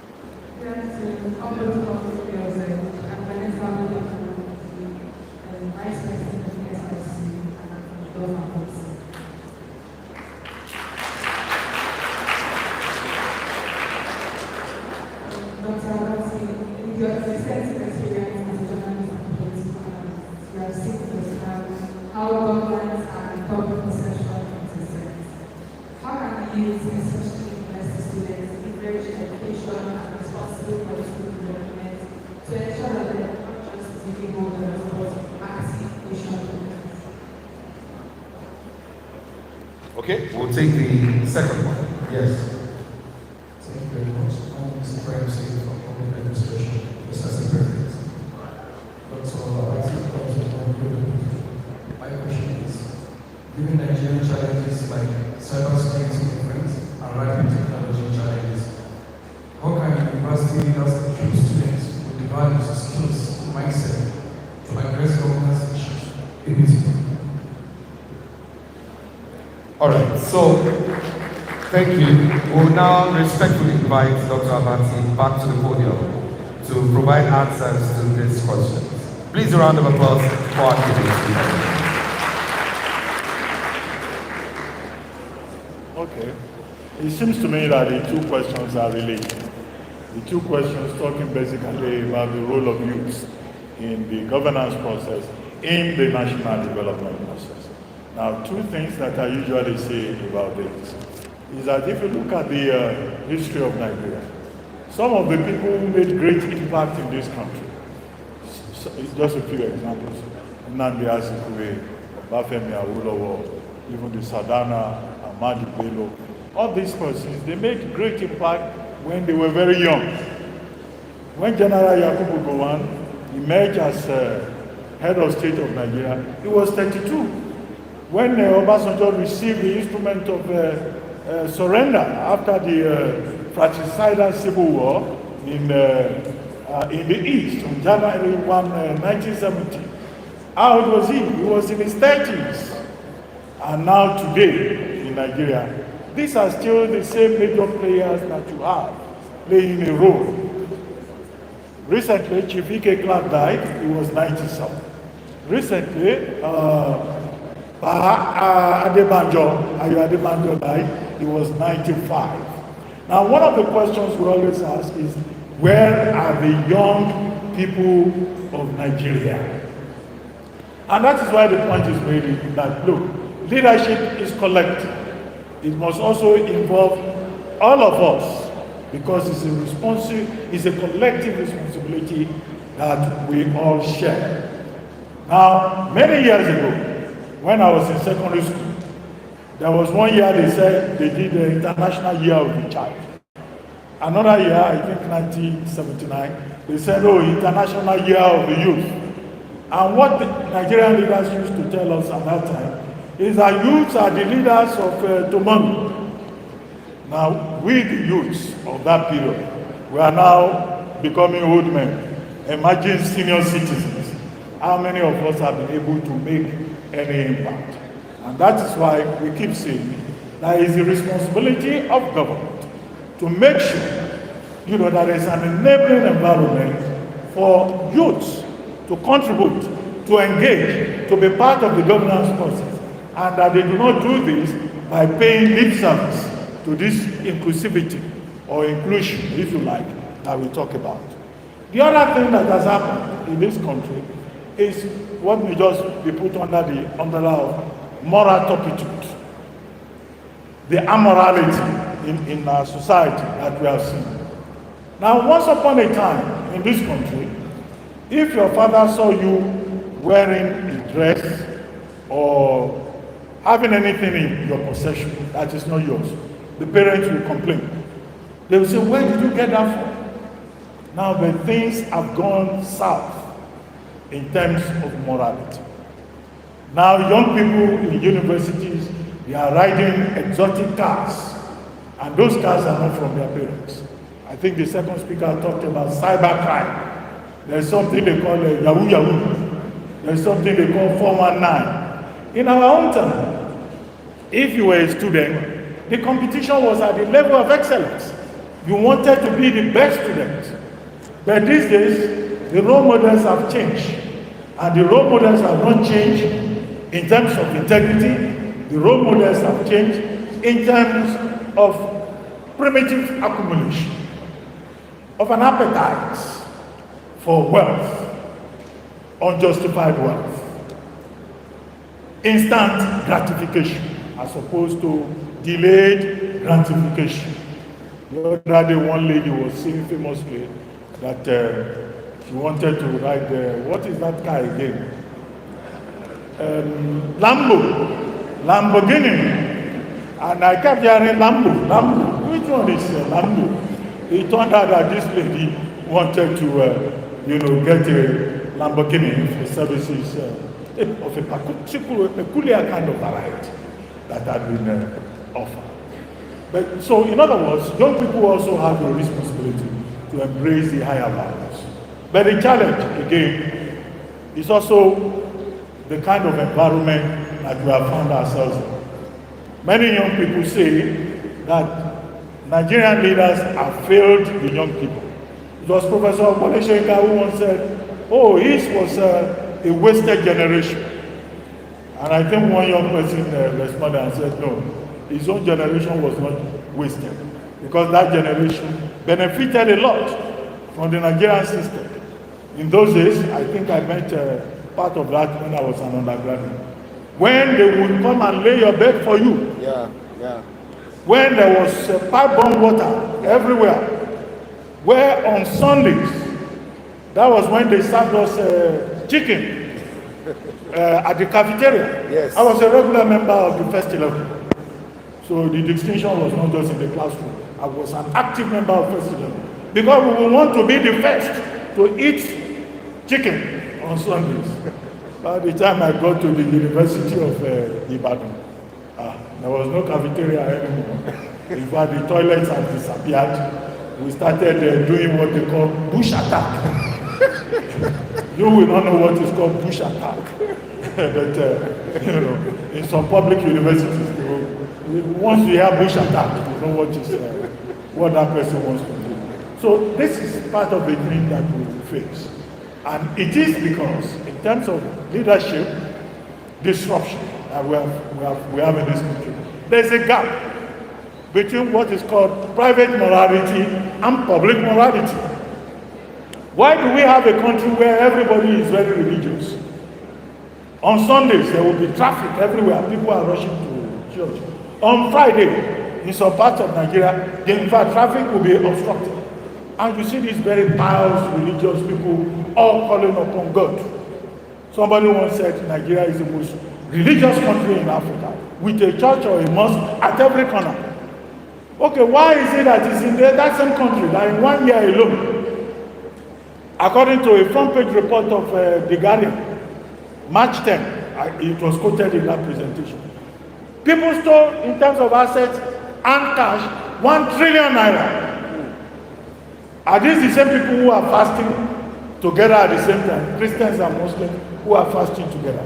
So these are some of the challenges that we face. And we keep saying that, look, that Nigerian is not going to come from anywhere else.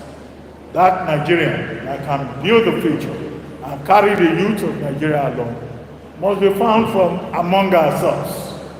And that is the only way that, whatever problems we see can be rescued. But the good news about the Nigerian youth is that young people in Nigeria are, in spite of the problems that we see around us, doing phenomenal things. This is still the country of Asisa Joshua. This is still the country of Ahmed Musa. This is still the country of Chimamanda Adichie and all the wonderful people that are doing wonderful things in this country. Thank you. Thank you very much. By the permission of the Vice Chancellor, we'll take, thank you, I believe your questions have been answered, thank you. We'll take a question from a representative of the alumni. Yes, please step forward. And then we'll need to take from faculty, from the lecturers. Do we have questions? Yes, sir. So we'll take yours. Let's take yours first.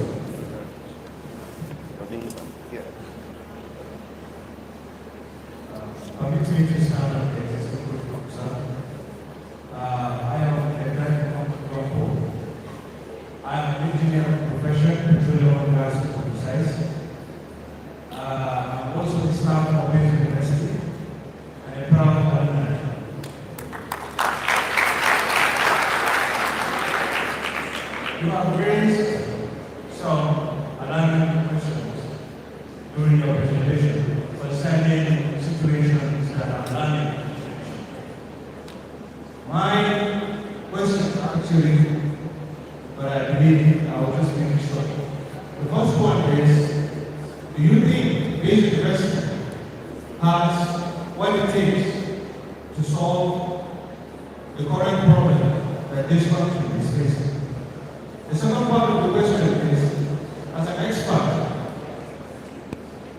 do you think Baze University, where do you see Baze University in the next 2 decades, based in terms of potential?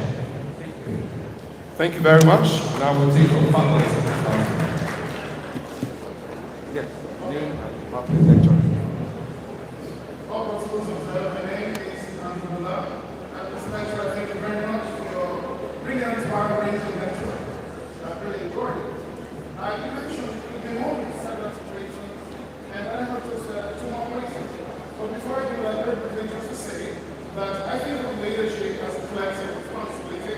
And the further on, I just want to say, when you mentioned about the autonomy of the agency responsible for checking human rights, namely ICC, the LCC, I wonder how willing, how big the ICC, the LCC, responsible for checking human rights, how willing, are they undertaking the job that is without fear of failure? That's one. The second thing is from the policy, from the voting, I wonder, in this country we have always known that even many voters themselves are mischievous. What do you know? Thank you. Thank you. Okay, we have a question from the podium here. So we'll just take it in addition. Prof. you can come, sir. Thank you very much. Professor, you have done justice to the lectures. My problem or question is about nepotism, sir. Nepotism. Now, I want to ask you how best, or what is the best approach can you take or can we take as Nigerians from your experience in choosing the best public office holders? This is because every other president since 1999 have been accused of nepotism. Sure, if you should be the president tomorrow, you will be accused of appointing, requiring, and hiring as nepotism. So that's the question, because nepotism remains a major challenge every government since 1999. Thank you, Prof. Thank you, Prof. Thank you so much. Thank you for this.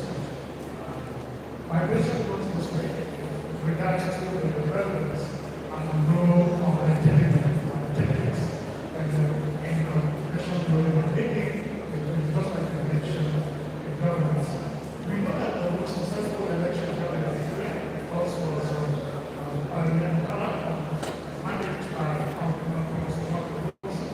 who was a professor and then they have realized on things.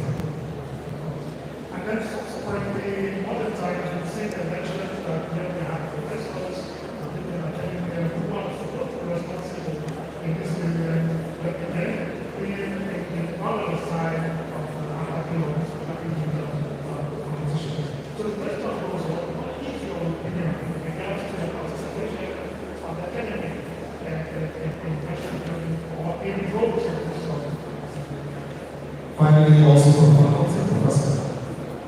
Good afternoon. Thank you very much, Dr. for sharing your very interesting thoughts on the issue of governance, in particular leadership. At the beginning of your presentation, you talked about the importance of generating knowledge and transferring knowledge as a means of sustaining community, and that really validates the work that we do here in Baze University. So while you were doing your presentation, I was thinking of the issue of accountability as you mentioned, and I reflected who goes there accountable and who enforces accountability. That's very important. You mentioned each of the institutions, you talked about CSOs, and that drives the narrative of citizens having agency in terms of accountability. But then again, there's a very important question which I would like you to respond on. The issue of enforced accountability and access to justice. Because you have issues of unaccountable leadership approaches and as well as harmful policies that impact adversely on citizens. So who holds these leaders accountable?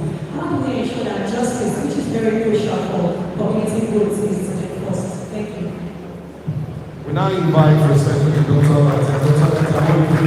are a lot of questions, but if you can invite me to the broadcast time, sir. Your time, sir, starts now. Okay, I'll try to be brief. Now let me start with nepotism, which a professor raised. Now, there's something called the politics of proximity. The politics of proximity in the literature is based on the assumption that if someone that you know is in power, then of course you should be necessarily favored and you should benefit from your proximity to that person. Now, it's not just in Nigeria that the politics of proximity has caused problems, whether it's in Rwanda or the Republic of Benin, or in Ghana, or elsewhere on the African continent. When African political leaders get to positions of authority, they seem to feel safer with their own people, whether the person is a Luo or is a Kalenjin, the situation you have in Kenya. Now, Matthew Hassan Kuka, Dr. Matthew, you know him as Bishop. Bishop Matthew Hassan Kuka, wrote a book on this. And the way he described it is Maonization of power. In other words, when somebody from your clan or village gets to power, you say, okay, it is our power. Or, as we saw recently, turn by turn. It is my turn politics. Or, as has been pointed out in the book of the same title, it is our turn to eat. Michelle Aron wrote a book on corruption in Kenya, and she titled it, "It is our turn to eat." This is a profile of John Gidongo. John Gidongo, at the time, was the anti-corruption SAR in Kenya. But who has the mayonisation of power? Who has it helped? Nobody. Because the point we were making in the concluding paragraphs about meritocracy, about capacity, capability, all of that is shunted aside if, the politics of proximity or nepotism or turn by turn is what prevails. And this is what we have in Nigeria. If you do not agree, just go to Hilton, Transcorp Hilton, look around the lobby. When a northerner was president, you will see a peculiar kind of cap within the lobby, the people milling around. They've taken over every that space. And the study of space and how people use space is also an important thing in the sociology of power. When a person from Niger Delta took over Aso Villa as president, if you went to Hilton, you will see a different kind of dressing. You even see walking stick. At a point, I too started using walking stick. Although they won't allow you to bring it close to the president for security reasons. Because the walking stick is seen by security people as a weapon. But now that Yoruba people are there, well, you're also likely to see a different kind of car. So it's something, in our psychology about being close to power. What we're saying is that marriage is important, and even when you are close to power, or you are the man from a particular clan in power, it should be for the benefit of your people. Quickly, the role of academia. I think the gentleman said the best election conducted in this country was by Professor Humphrey Nwosu. Well, that was the June 12th general election, which has become a major historical event for Nigeria. But let me make this point. One of the major realizations in recent times is that when they are appointing returning officers during elections, INEC, that's the Independent National Electoral Commission, cannot recruit all staff. It will mobilize other people as ad hoc staff. And after a fashion, university teachers have usually been the ones who will be the returning officers or collation officers who will announce the results. The assumption is about, there's that book called The Idea of the University.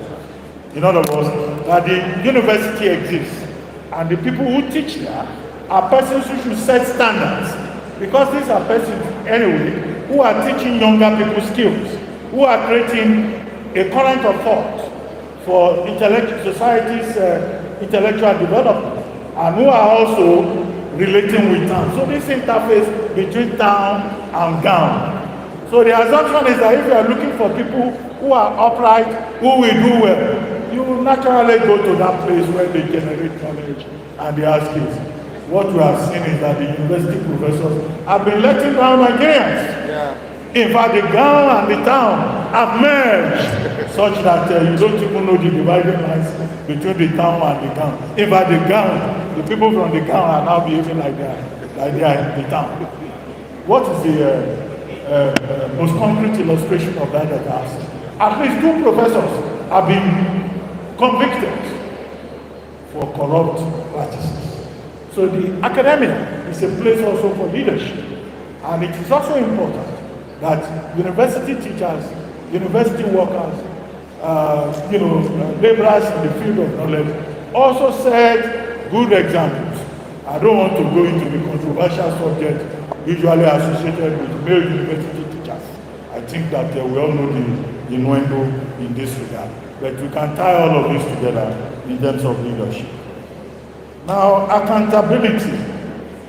Yes, the lady who spoke last raised the point about access to justice. Well, access to justice is very important. is part of the right of the individual. Everybody is equal under the law. Where there is injustice, there must be a remedy, and every side must be heard. But part of the problem, I'm trying to save time now, is the difficulty in accessing the justice system. And also the difficulties in the justice administration system. Right from when the case is incidented, say from the police station, to the highest level within the hierarchy of justice in Nigeria, legal system, and all of that. I give you an example. A woman, for example, goes to a police station to report that she has been brutalized by her husband, maybe beaten by her husband. And this is perhaps her. Say, yes, he married you.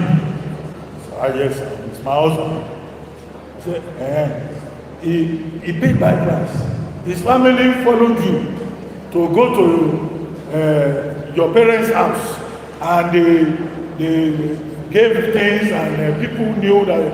And so, what do you say this your husband has done? He said, my husband has been beating me. The policeman will tell her, look, this is a police station. We don't get involved in man-woman cases. Husband and wife. The man, you are his property, and you are coming to police station to report him. It happens in Nigeria.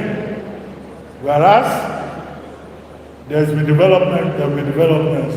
We now have laws against gender-based violence, and in some, states of the federation, you have, offices for public complaints and that take up domestic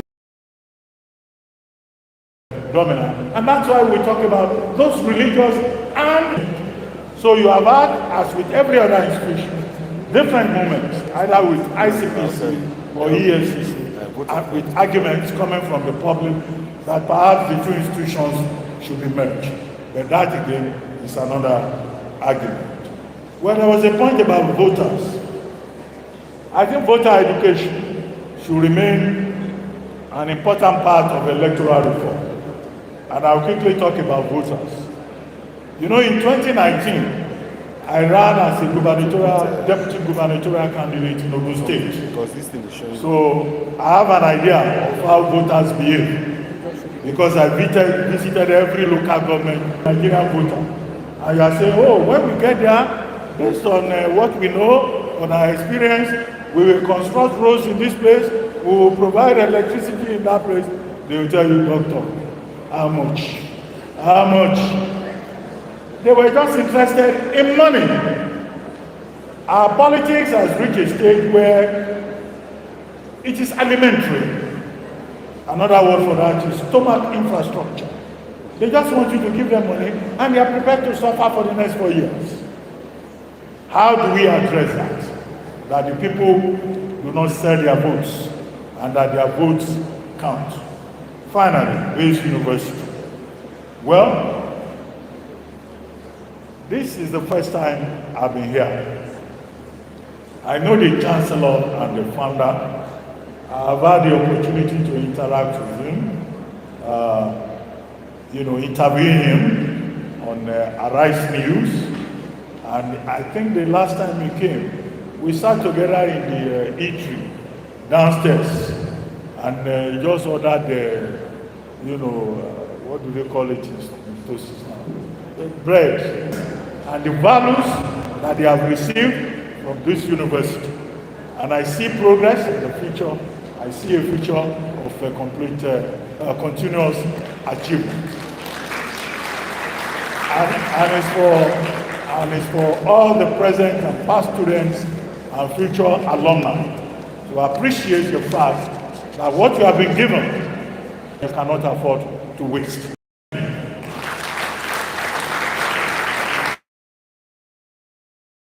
Very much. Please give him another round of applause. As we round up, we now quickly invite the keynote speaker for photograph with the Vice Chancellor and distinguished principal officers, the Deputy Vice Chancellors, the Librarian, the Registrar, and the Student Bossa. We ask other members of the high table immediately after this. We'll take this. The Special Assistant on Finance, please join, sir. Dr. Ruben Abati's wife, please do come up the podium to join for this photograph. Please, Mrs. Abati. And of faculty and heads of colleges, so please join. The Dean of Student Affairs is invited to join, please.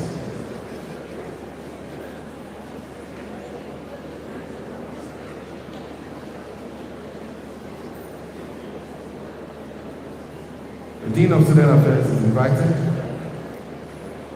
The Deputy Registrar and Head of Human Resources is invited, sir.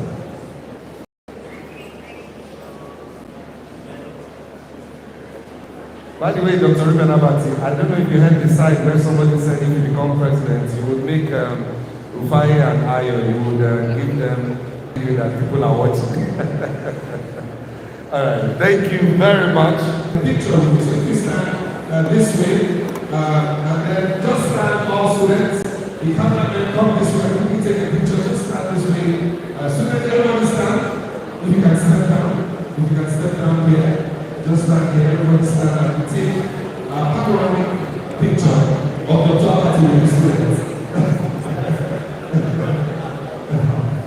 Dr. Abati's wife, please join. Everybody rise, rise. We'll take a panoramic picture of Dr. Abati and students. Yes, sir. Please join.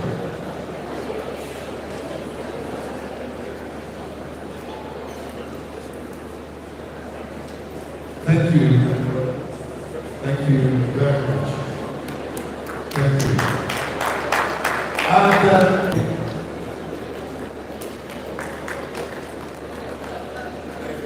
thank you. We now respectfully invite the Deputy Vice Chancellor and Administration of Dr. Atiku for both of them after we close the hearing.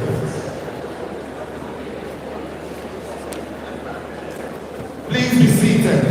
Please be seated. We are closing now. Please be seated. We are closing very short. Which guests, faculty, staff, students, and friends of Baze University.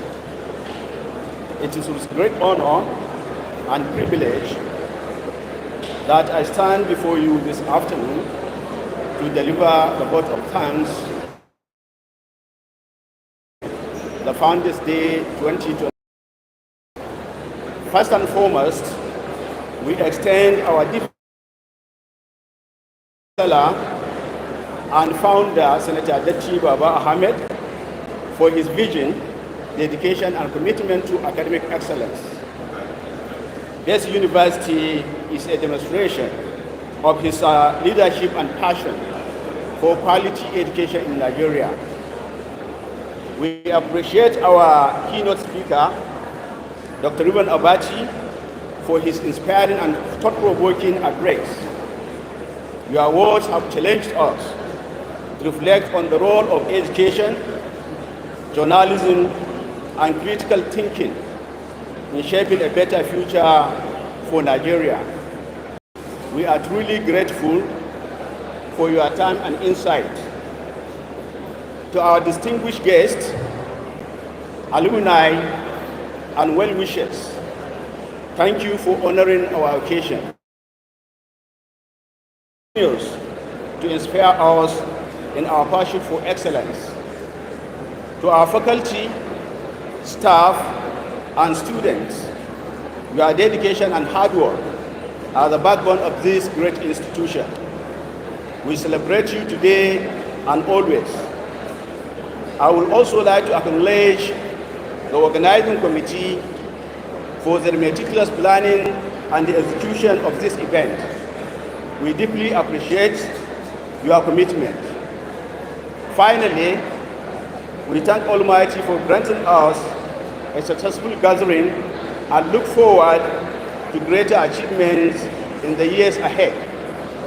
Thank you all and may Baze University innovation and integrity, safe travels and best usage.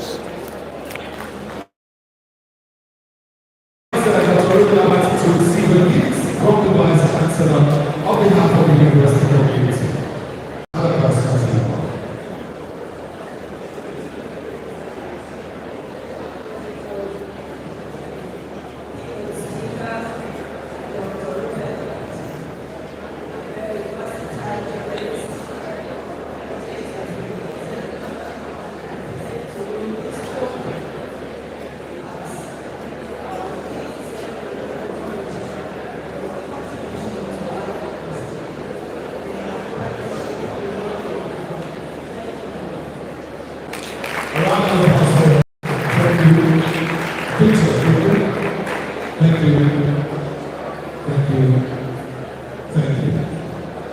We now rise as we invite our closing prayer from the students. Christian, any volunteer? Any volunteer? Please step forward quickly. Yes, please step forward. Thank you. Closing prayer. All rise, please.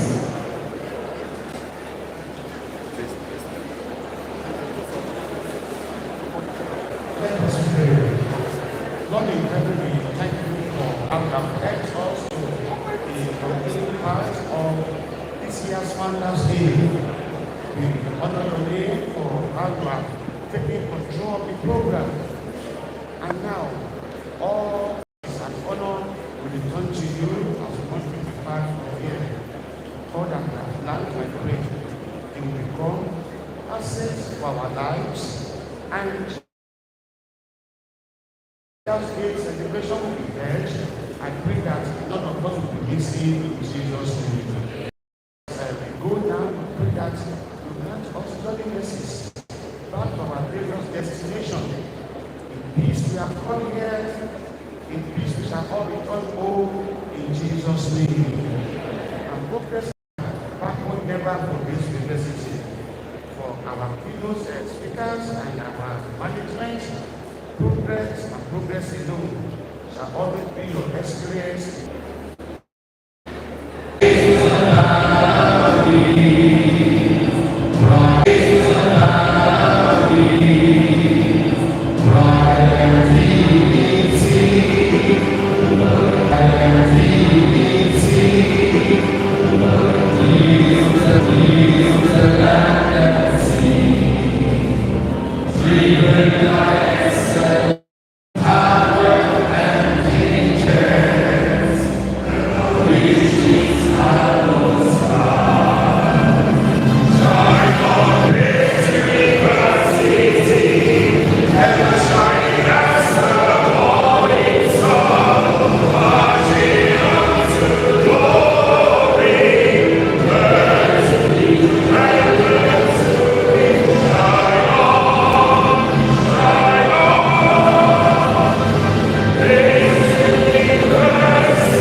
Please, take care of it. For the student, please, as you are waiting, please, the refreshment is available.